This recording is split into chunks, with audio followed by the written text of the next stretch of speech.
Chad, thank you for being here. Could you introduce yourself to the viewers? Yeah, my name is Chad Peters. I'm President, CEO, and Director of Ridgeline Minerals Corp. How's your summer been? It's been good. It's been busy between staking new ground and getting this IP survey up and going, as well as getting the deal out the door with South 32. Feels like it pretty much slipped away on us, but got out a few times with the kids and stuff. Little beach, it was fun. You just secured an earning agreement with Selena, on Selena with the Sulfide 2, a major mining company, market cap close to $10 billion US dollars. Could you explain the terms of the agreement? Yeah, no, and the deal that we did with South 32 is kind of building on the original deals we did with Nevada Gold Mines. Very similar structure, very similar goals of ours, which was to, at the end of the day, put a lot of money and force a lot of money into the ground, and for Ridgeline to retain a fully carried interest on the back end of the deal. So the deal is it's a three-part deal. We got a cash payment on execution, $100,000 plus some reimbursement of expenses. And South 32 can then spend 10 million US over 5 years to earn an initial 60% stake in the project. The main difference between our original deals with NGM and these deals with South 32 is that we are now the operator of the project. So we remain the operator, Ridgeline. We take a 10% management fee, which is great, helps cover G&A, and also allows Ridgeline to be very meaningfully involved in the next stage of exploration for the project, which I think is the best case scenario for Selena. So yeah, we're really excited. If they execute the initial earn-in phase for 60%, they can elect to spend another 10 million US over an additional 3-year period, so a total of 8 years, and 20 million US. And if they spend that full additional 10 million US, it triggers a debt facility for Ridgeline. So on the back end, and what that means is Ridgeline would then have access to a open-ended debt facility to draw upon to fund our portion of pro rata development of the Selena project, hopefully from the stage of advanced exploration all the way to commercial production. So that means that we don't have to issue any shares. We don't ever even write a check, right? It's essentially South 32 passing cash to themselves and then applying an interest rate to it. And then they recoup that loan upon commercial production. So it's essentially a cashless transaction on Ridgeline's behalf. And we would pay off that loan through cash flow on the mine once it's up and going. So I think it's a great deal. It's a non-dilutive option for advancing the project and allows us to meaningfully participate in the project all the way to completion. How much cash are you receiving upfront? So it'll be all in. It'll be about 250,000 US between the 100,000 execution payment and the reimbursement of past expenditures that we've kind of incurred this year to keep the project up and moving while we got the deal done. On top of that, we see our management fee. So over the first 10 million in spending, probably about somewhere in the 700,000 range will be a qualifying expenditure. So we would get 10% of that. And then on top of that spending, we also have a $500,000 US balloon payment at the end of year 5 to finalize the initial earn-in. So we'll bring in about 1.5 million US over a 5-year period, which is really exciting for us, and also get to participate in the exploration. Could you explain the advantage of this deal structure compared to the 2 deals with the Nevada Gold Mines? Yeah, the thing is they're very, very, very similar deals. If you put all 3 of them beside each other, they look very similar, right? Swift is a $30 million spend for NGM to earn 75%. Ridgeline retains a 25% non-dilutive debt financing facility, very similar to what we have with South 32.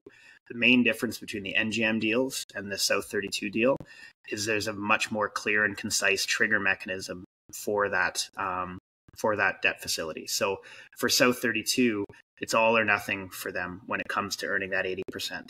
Once for them to earn 80%, they have to spend the full 20 million and it automatically triggers the debt facility. If they spend 19 million and decide that they want to convert to a joint venture, that's fine, but the interest reverts back to a 60-40 joint venture.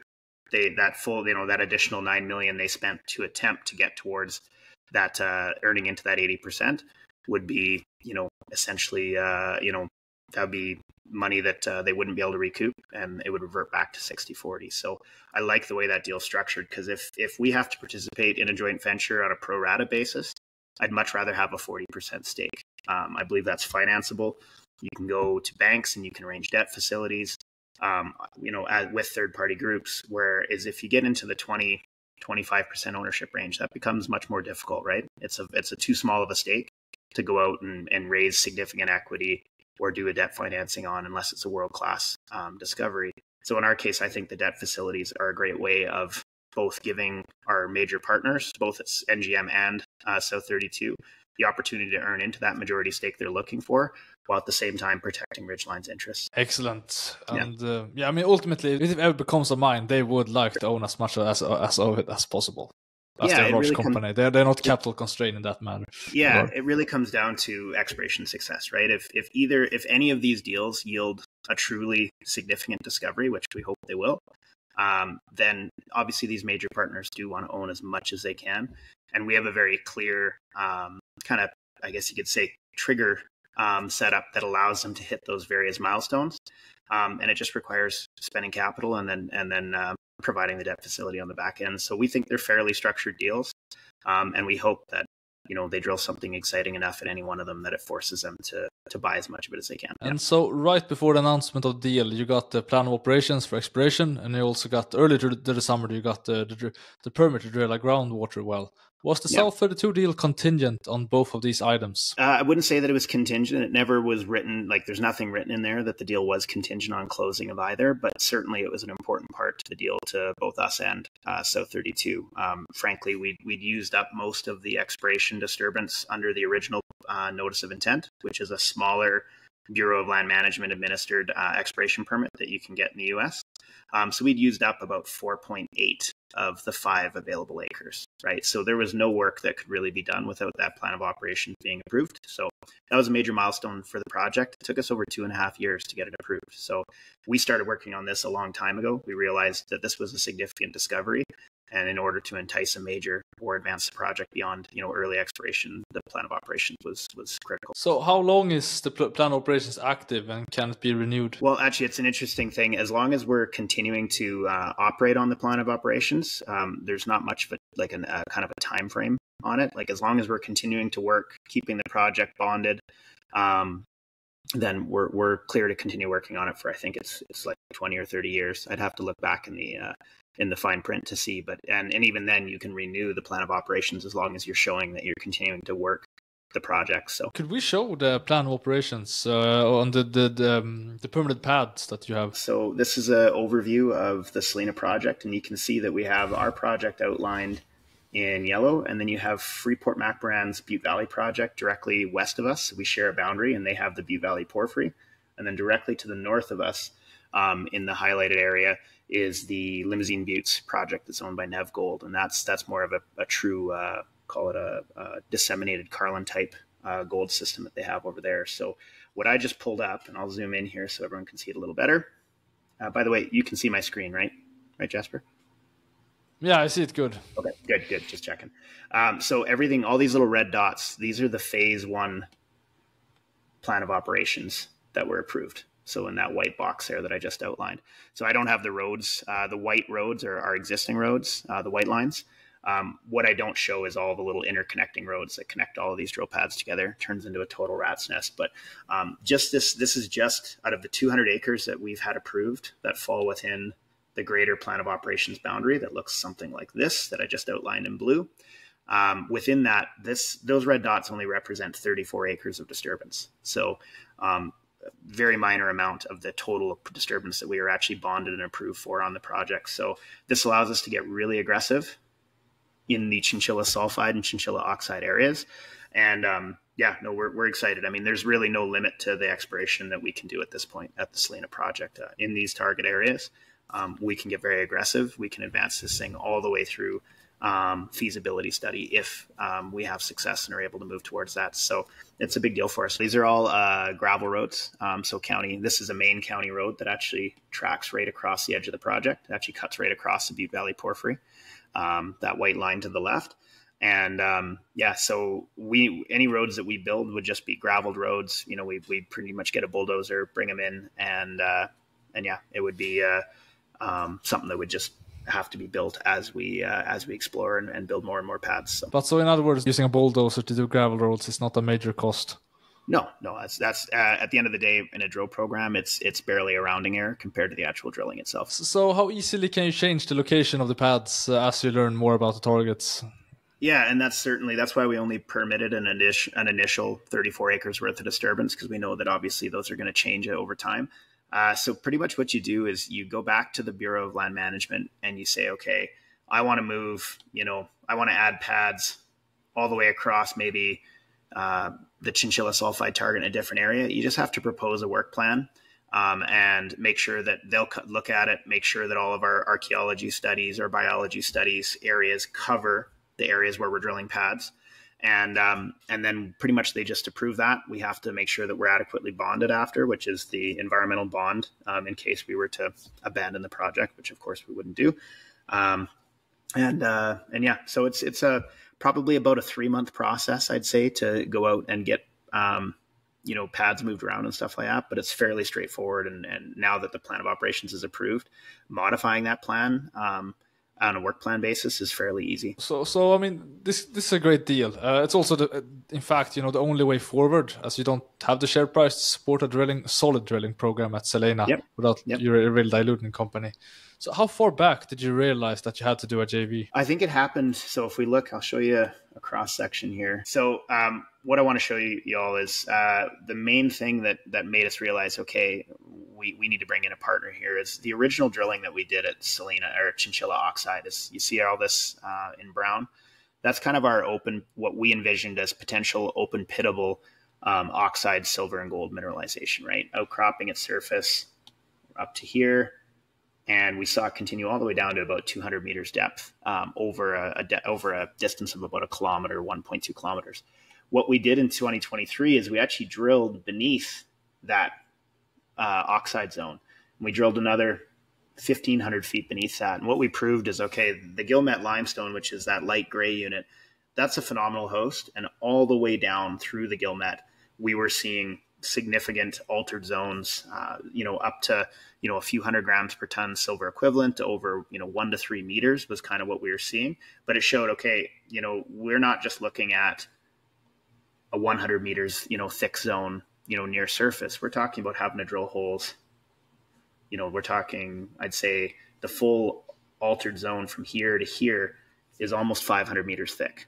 So we're talking about a very significant target. And we also knew that we had drilled back in 2022, we drilled over 600 grams silver equivalent in hole 37 in our chinchilla sulfide target, which showed that mineralization continues. And we only drilled the top 100 meters. The same zone we drilled here represents this zone up at chinchilla oxide. So we know now, all right, to properly drill this target, we actually have to drill significantly deeper to actually fully test that target and make sure that we're doing our due diligence when we're testing these holes. And that's when we realized, okay, these holes are too deep. We're talking about, easily 1,200 meter drill holes to go test that same anomaly in the chinchilla sulfide area. That's the kind of drilling that we'd like to have funded by partners. We're talking about $700,000-$800,000 drill holes for every single drill hole just to test an idea. So that was the real tipping point for us, is it went from being a shallow oxide opportunity that we could advance ourselves to becoming a much larger scale exploration play. And we felt that bringing on a partner at that point was the right choice. So this was in 2023 then? Correct. Yeah. So we did that program in late fall 2023. We'd already initiated, I guess you'd say, site tours and at least having those early stage conversations with South 32 at that point. And, we proved this concept that, okay, this is a much bigger host horizon than we thought, which is obviously a significant positive for the project. But we kind of had that same realization, both companies at the same time, that, okay, we could probably be partnering here and do a lot better as a group than Ridgeline trying to push it forward ourselves. And like you said, our share price doesn't really support us going out and raising $10 million US to go and put, 15,000 meters into this target area through here. So bringing on a partner was the right choice. So then what attracted South 32 to the project? Well, actually, there's a few key things that really got them excited. And one was the fact that what we've discovered at Chinchilla Oxide is very analogous to the Hermosa discovery, the original Hermosa discovery, right? Which is that silver, manganese, and lead open pit that was originally defined, the Taylor sulfide, the upper limits of the Taylor sulfide deposit. So we were able to show, like, look, we think what we've been drilling right now is analogous to Hermosa.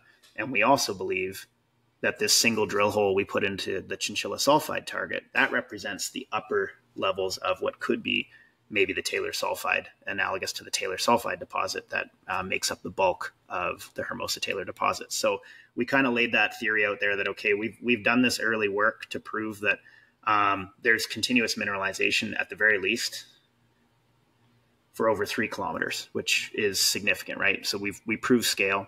We proved that we had significant grade. For example, drilled up to 6 meters of 1,100 grams silver equivalent within 32 meters of 300 grams silver equivalent in the Chinchilla oxide zone itself. So we knew we had grade.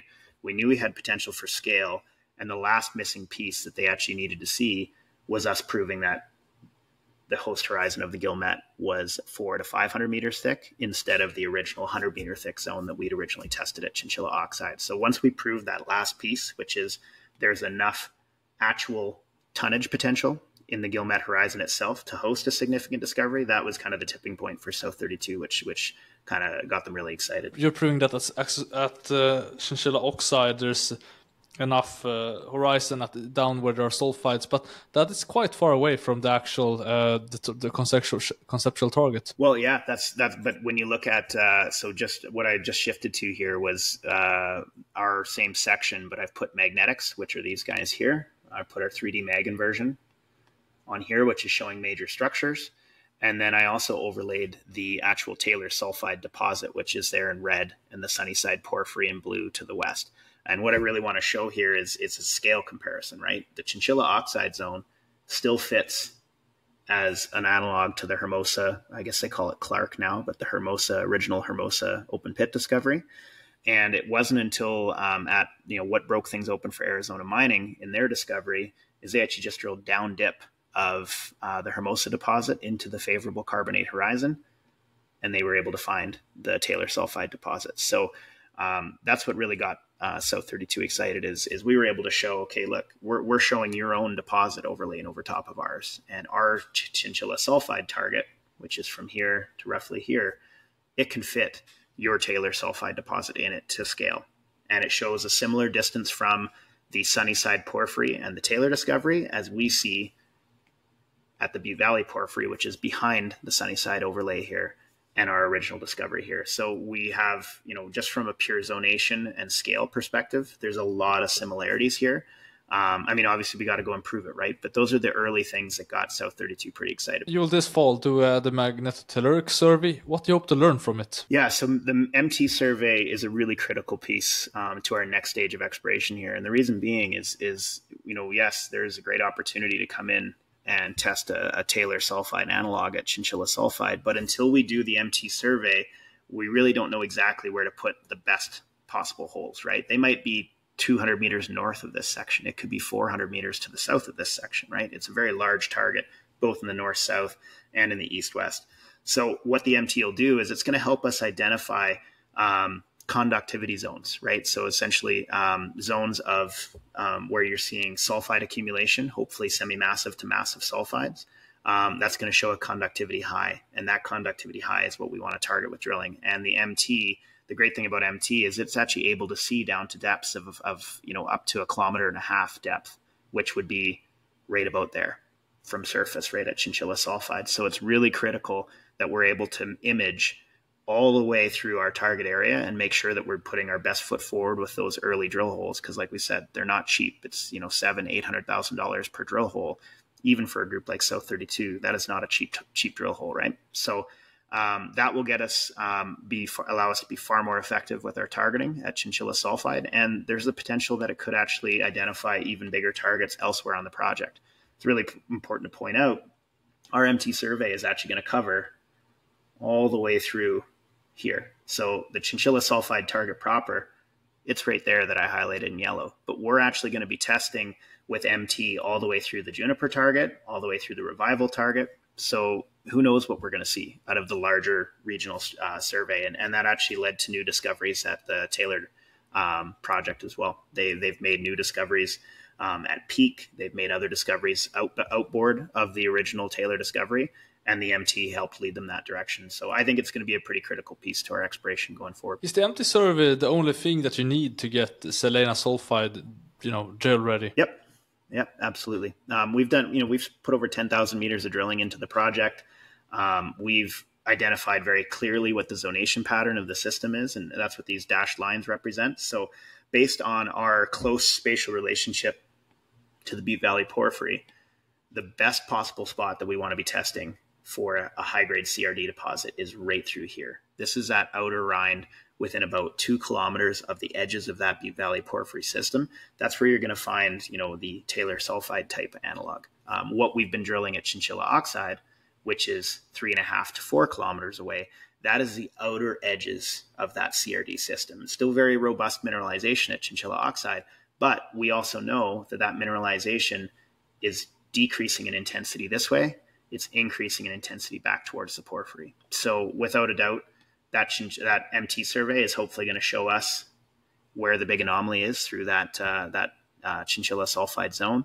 And we know that, the zonation pattern, the alteration and mineralization that we've seen so far, as well as a drill hole here and here, which both hit CRD mineralization, we know that we're in the right spot right through that kind of proximal zone to the porphyry. So it gives us a lot of confidence once we have the MT. When do you expect to drill Selena? And what do you think would be the size of the first drill program? Yeah, we're drilling a water well. It's going to be installed right about there where I just put that red hash, and that's going to be drilled this fall. We're going to do the MT survey, hopefully starting sometime in probably October would be my guess. And it's going to take about a month to do the MT, and it'll take about 2-3 weeks to drill and case the water well. So now through when the snow flies in November and December, we're going to focus on getting both of those done. And that will set us up so then we can then, if needed, re-amend the work plan for the plan of operations to make sure that we're putting the drill holes exactly where they need to be through this CRD Chinchilla sulfide area. So realistically, I'd say hopefully if we see something really compelling and South 32 is really excited, we should be seeing a drill program next spring, summer. And what do you think would be the size of that? I mean, it's difficult to tell now, but do you have any indication? I mean, of course, you can't put one drill hole. That doesn't make sense. Yeah, we're kind of thinking, I think we've envisioned something along the lines of somewhere between 5 and 10 drill holes to start. And they'd be very strategic holes that are spaced throughout this Chinchilla sulfide target area in hopes of hitting, that big sulfide body that we're looking for. So if there's multiple MT anomalies that get identified throughout that corridor, you could see probably 2-3 holes drilled on each of those anomalies to see which one really lights up. So, but it's still very early days. We need to do the MT survey first, and that's really going to be what defines the scale of the program next year. So until we kind of get that data in, it's tough to say, but that's the initial estimate is somewhere between 5 and 10 holes. And in those 5-10 holes, I mean, could you have, for example, the skarn target down a little bit closer to the porphyry to the left, bottom left? Could that come into play, or does that probably won't be drilled in the first program? No. Absolutely, it could be. So we envision when we think of our targeting, when comparing Taylor to what we're trying to find here at Selena, this area here in blue would represent, our Chinchilla sulfide target. But everywhere that I just hashed in red there, that would be the equivalent to going after like the Peak deposit, which is a high grade copper, silver, lead, zinc deposit that was discovered by South 32. That is right beside their property boundary, and it essentially comes right up to the edge, adjacent to the, in our case, Butte Valley Porphyry. In the case of Taylor, it'd be right adjacent to the Sunnyside Porphyry. So it's still a very, very high priority target at Skarn as well, and we hope that the MT would point something out for us. Yeah. Was there any other companies seriously, interested in Selena? Yeah, we had multiple companies come and take a look at Selena over the same time frame as we were showing it to the South 32 team. I think the main difference is all of them were great companies, and of course we would have been happy to partner with them. But given what I've been saying for a couple of years now that we think we have a Taylor analog at Selena, and there's really great potential here, and South 32 felt the same way. So we felt that they were the ideal partner to bring in. Right, they have that experience with a very similar style of deposit, similar, both from a a geologic and deposit style scenario, they're very, very similar. So we wanted to bring in South 32. We thought they were the perfect partner for the project. And there's not much of a learning curve for them, right? They already feel very comfortable with the geology on the project. So moving on to Swift, when do you expect NGM to start drilling Swift?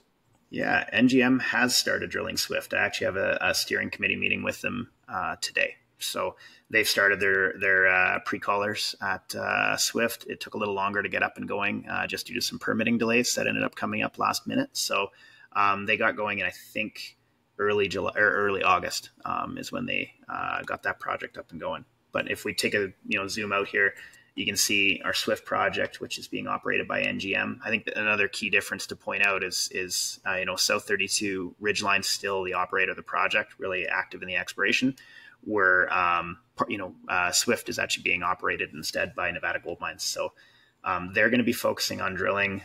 It just shows the project. Sorry, I just redid my deck, so I'm getting used to spinning around it here. But they're going to be drilling throughout this target area here. So they're scattering the holes through. We've had really good results across multiple areas through where I got my yellow squares here, or X's. So we've had some good success drilling wide, low-grade intercepts of Carlin-type gold and alteration through that area. What they're doing now is they're tightening up some of those drill spacing, trying to get into structural traps and hopefully hit higher-grade mineralization in the right host horizons. So it's really important to point out, too, that at the same time, Kinross is drilling right now at the PwC project, which is a joint venture with Riley Gold. That is, I think it's $20 million US for them to earn 75 or 80% Kinross. So they're actively drilling at the PwC as well. So I like the fact that it's adding a little bit of attention to the district. There's a new major that's actively exploring right beside us, and I think that's never a bad thing, right? So we'll see lots of drilling going on throughout the rest of the year at Swift. Those 3 holes are going to take easily 3.5 to 4 months, maybe even more. It's almost 6 weeks per hole, so more like 4.5 months. So lots of news coming out, and hopefully they have some success. So let's just okay. So 3 holes now they have is decided. Do you think your own success would add a hole, or? Yeah, well, for sure. I think there's certainly potential. They've always maintained that, hey, if we drill a significant discovery, they'd certainly consider allocating more cash to the project. Really, the drop from, we were hoping to see 5 holes drilled this year. It looks like it'll be closer to 3. And the main reason is just timing now. Because of these permitting delays, we only have about 4 months left in the drilling season. And Swift can get up to 20, 30 feet of snow in the wintertime. So it truly is inaccessible to drill effectively through the winter months. So, they're going to do their best and get as many holes down as they can this year, and we'll see what comes out of it, and then head into exploration next year. When do you expect to have the first assay back? Tough to say. They're just doing the pre-callers now. August. It'd be at least late October, probably into November. And I'd say that we'll continue seeing results late October, November, all the way through into Q1 of next year. Yeah. You have the opportunity, if the first assay is very material, you will release it directly. Oh yeah, no. I mean, the great thing is we have full press release capabilities with our deal, all of our deals. So obviously, we need to run the press releases through our counterparties at the various companies. But we're able to, if we have something material, we're able to release it as soon as reasonably possible to the market. So Big Blue, have you completed? Yeah. We can first move over to it. Yeah, let me show you. You know what I'll do? I will show you where Big Blue sits, I guess, first. I don't have a 3D model built for Big Blue yet, but that is in process. So where we were sitting before over at the Swift project, right? That's a true Carlin type target area, same as in the Carlin trend where we have our Black Ridge project and our Bell Creek projects. These are pure Carlin type gold plays. Where we are at Selena and Big Blue is over on the eastern side of the state, and that's more of a classic, porphyry copper trend. And you have over at Robinson right here, you have a 1 billion ton copper porphyry.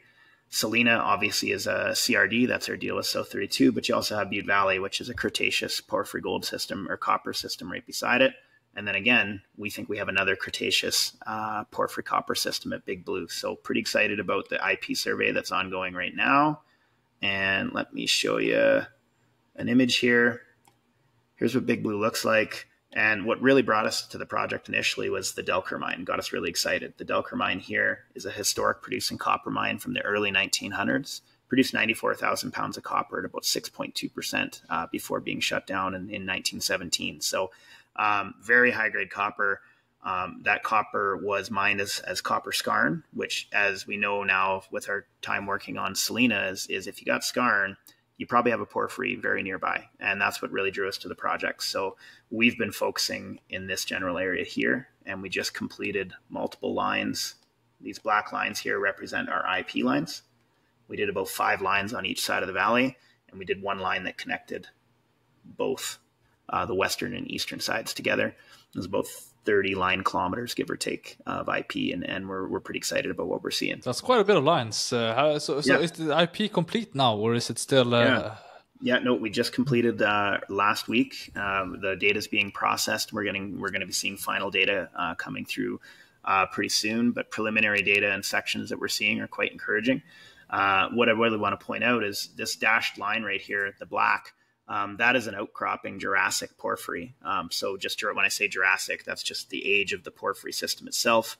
And it's actually, we're having rock chips of up to 9.6 grams gold and 0.4% copper in quartz veins, right where my X is right here. So that's really exciting, because everything else is all alluvial gravel, right? Like there's no outcrops anywhere through here. Everything else is alluvium other than that white dashed line over here, or the yellow. And then we have the Delker mine here as outcropping as well. Everything else is just, sand and gravel fill. So you can't actually go out there and, walk on a porphyry target here at Big Blue. It's a blind target, essentially. And what gets us really excited is there is a mag high right off the edge of the Jurassic porphyry system right here. And we're seeing, with our IP lines, we're seeing an anomaly that suggests, okay, there's both a magnetic high and there's a chargeability high here that suggests that there is a potentially drillable target undercover. That could be the reason why you're seeing the high-grade copper and gold here, as well as the skarn at the Delker system, right? Because this is about, I don't know, give or take 2.5 kilometers from here to here. So quite a distance. And those have actually been ripped apart by faulting and Great Basin extensions, so about 10, 15 million years ago. So this potential porphyry here and the skarn that we see at Delker, back in the Cretaceous age, these two guys were much closer together than 2.5 kilometers. Probably that Delker mine was sitting right along the rind of that porphyry, and then everything got ripped apart. So we're liking what we're seeing so far. The geology is matching the geophysics, and we're excited to get that data out to the market. I guess we could start with, so you have, in other words, two targets. You have the skarn target, and you have a conceptual porphyry target to the west. Correct. Could you summarize the key points that make your thesis that these are attractive targets? Yeah, absolutely. Well, what we're seeing, we've been able to confirm at the Delker target across over 2 kilometers. We've been able to prove from essentially here to here, from Delker to the Skarn Hill adit, that we can rock chip 5 to 10% copper in skarn every time we get an outcropping zone. So what we want to do now is with the IP is can we drill beneath the Delker mine in the Skarn Hill area over a 2 kilometer strike length, and can we define a high grade copper system that is structurally controlled along that main northeast trend that we see. So most of our dikes that are plumbing the mineralization are those yellow lines that are trending northeast. So we want to drill across those. And then on top of that, for if you have skarn, and in our case, you also have the Medicine Springs project, which is owned by Reina Silver. That's a very well-known CRD. So you have CRD within 5 kilometers of our porphyry source. You have skarn, which sits about 2 kilometers away from our proposed porphyry source. And then you actually have what we think is the rooted porphyry itself sitting here on the edge of our project. And that is what the big prize could really be, right? If we can drill down and drill a blind porphyry discovery here at Big Blue. I think the best analog to a blind porphyry discovery would be the Hercules Metals discovery that was made last year in Idaho. That was a CRD/silver target project that Hercules had been advancing for a couple of years before that. And then they did an IP survey, found a large chargeability high at depth, and drilled that blind target and hit 178 meters of, I think, 0.8% copper, continuous. So That's the kind of discovery that we're going for here at Big Blue. And we see a lot of evidence right now that supports that theory, right? We're seeing all the supporting distal or, mineralization that you'd see on the edges of the porphyry system with skarn at Delker, CRD all the way through Medicine Springs. The big question now is, is this our porphyry source sitting right here? So the size of the price for the porphyry is obviously big. What could be the size of the price for the skarn? Well, that's the thing. Over 2 kilometers of strike. Let me see if I think I have, I have this cross section here. So just for reference, that cross section is right across AA prime at the Delker mine. This is a magnetic inversion that we had from historic data. But what that mag inversion is showing is that, okay, there's probably, if you want to call it, that's not a good color to use, that yellow. How about this, blue?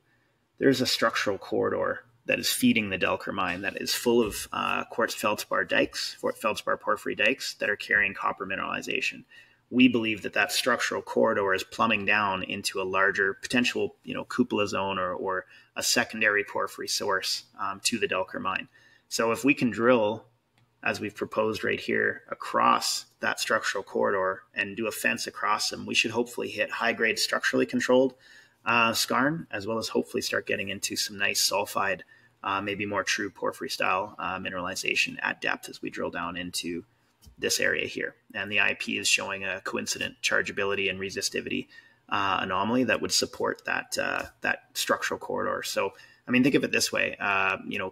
What's a percent copper? I think it's around 3 grams per ton gold equivalent, right? So if we think of it that way, we go, okay, for every percent copper, you have an equivalent 3 gram gold potential. And what we've seen at surface is a system that averages 6% copper. So on a gold equivalent basis, you're talking about, essentially an 18 gram per ton gold equivalent target.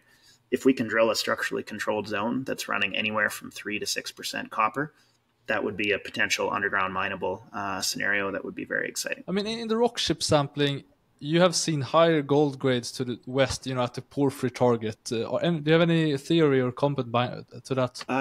So what gets us excited about the rock chips that we're seeing on the western side of the project is, the Delker mine obviously has really high grade copper, low grade gold, 0.1, 0.2 grams per ton.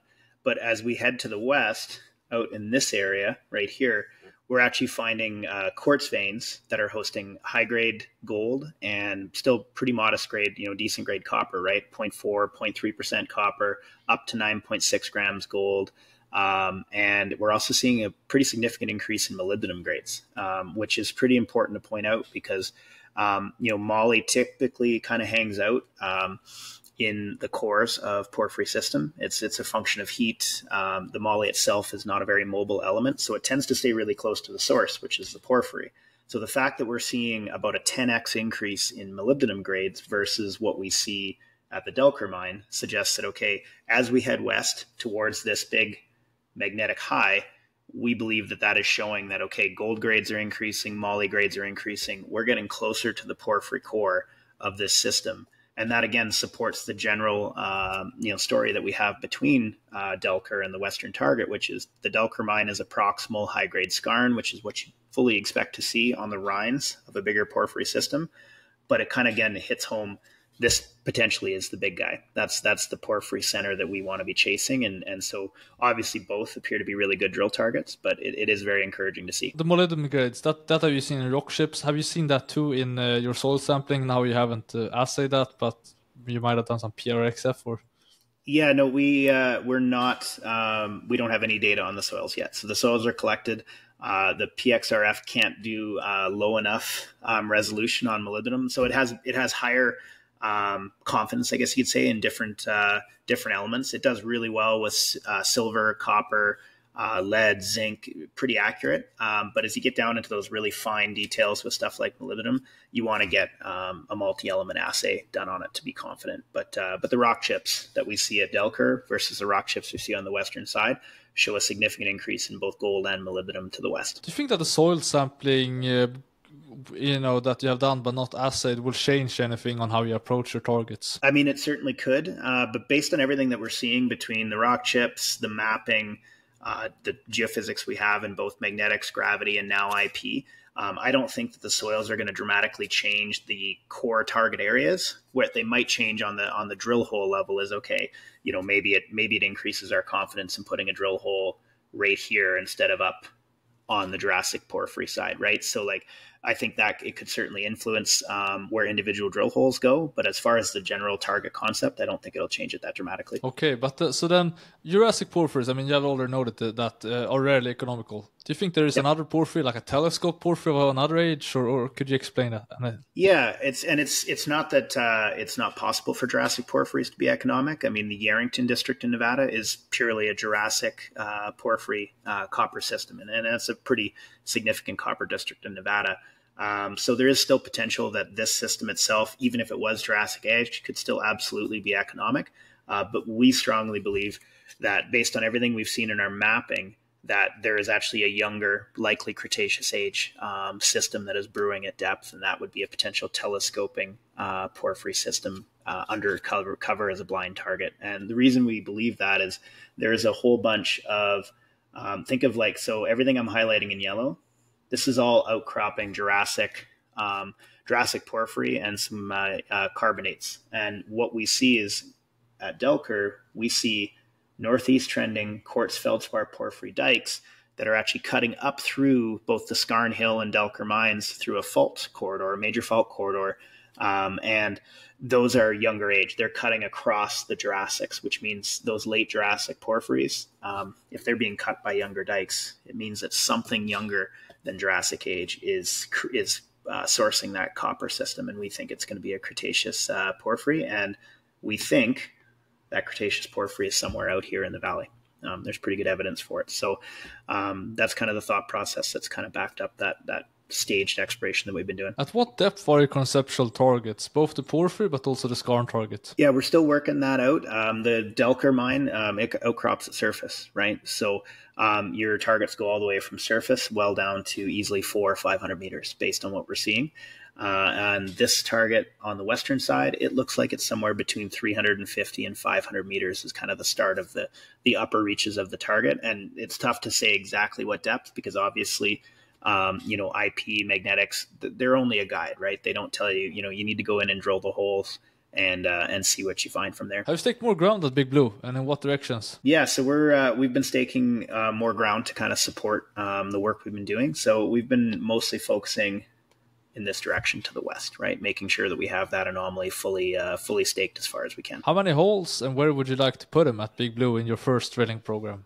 Yeah, still a little early to say, again, definitively, we got to get the final data back, but I could envision at least probably 3 to 5 holes in the Delker mine area along that structural northeast trending structural corridor. So if all the dikes and the high grade mineralization are trending in that northeast direction, then we would want to be drilling fences of drill holes across that structural corridor, both directly beneath the mine itself and then down dip into what we think is potentially the edges of that porphyry source. So 3 to 5 holes probably at Delker, and then I could easily see 2 to 3 kind of scout drill holes in this general area that would be targeting that larger potential Cretaceous porphyry source. So those would be deeper holes. So probably about an equal split in budget across the 2 target areas, but testing both to make sure that we're fully testing the target. How much do you think that would cost? All in. I could easily be, I could see it being about $1.5 million Canadian, give or take. Okay, and how much cash do you have now in the treasury? Just under $1.5 million Canadian.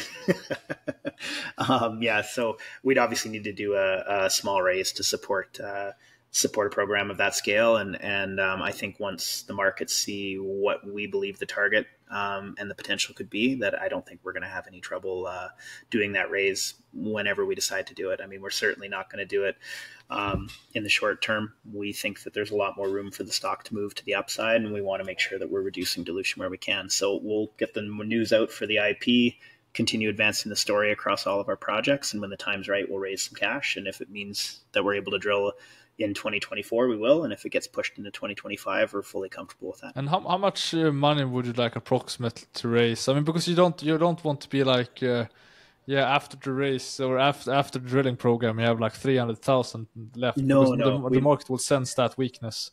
Yeah, we want to make sure we have a few $1,000,000 in the bank after completion of the drill program, right? So I mean, you can do the math on that. We got 1.5 million now.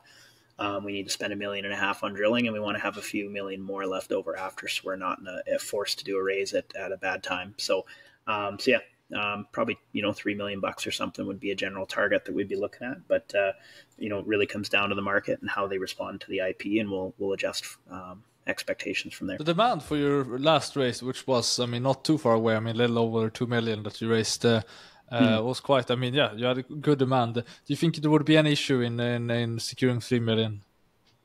No problem at all. I'm not concerned about that.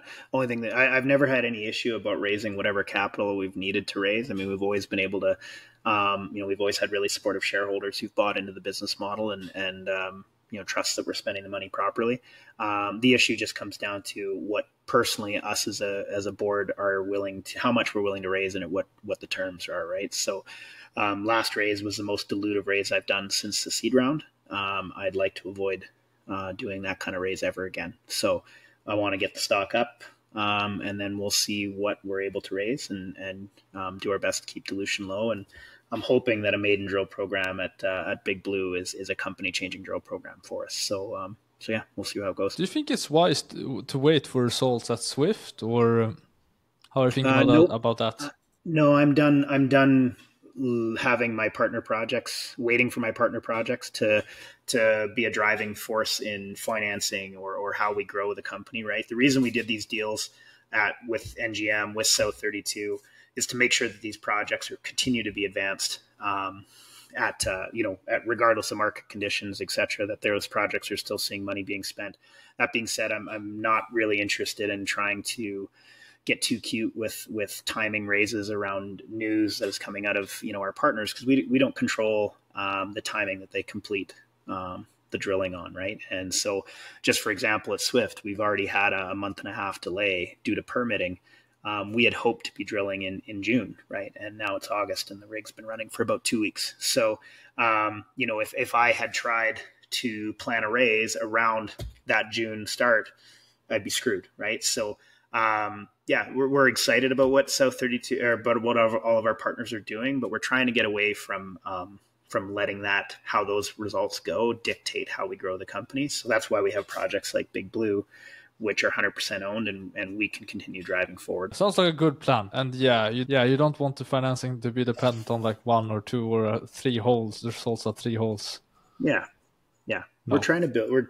The way we're trying to grow the company is in a very I'd like to avoid future financings being, so do or die depending on a single drill program or a single drill hole, right? Like we've tried to build these partnerships and get a lot of money going in the ground and advance Big Blue in a way that, people see multiple opportunities for the stock to be successful. And so, it's not necessarily, everyone waiting on bated breath to see what a drill hole looks like before they decide to invest or not. Yeah, you don't want...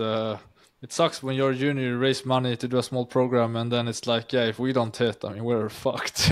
Yeah, no, I mean, exploration's really, really, really hard, right? And so to hang your entire hat on a single drill program or a single drill hole, I mean, I've learned by now that, right, sure, you can have all the confidence in the world in a target and you can still miss, right? And so, having the deals, having multiple projects to work on, I think helps kind of show folks that, like, look, there's more than one kick at the can here as a company, and a lot of that's being funded by our partners, and that's why you should be investing in Ridgeline stock, because we, I think we've got, as close to a sustainable kind of business model that I think us as a company envision, right? Which is, having cash coming in through our partnerships, while also being able to deploy capital into our highest priority targets like Big Blue. Appreciate that. You're running Ridgeline as a business.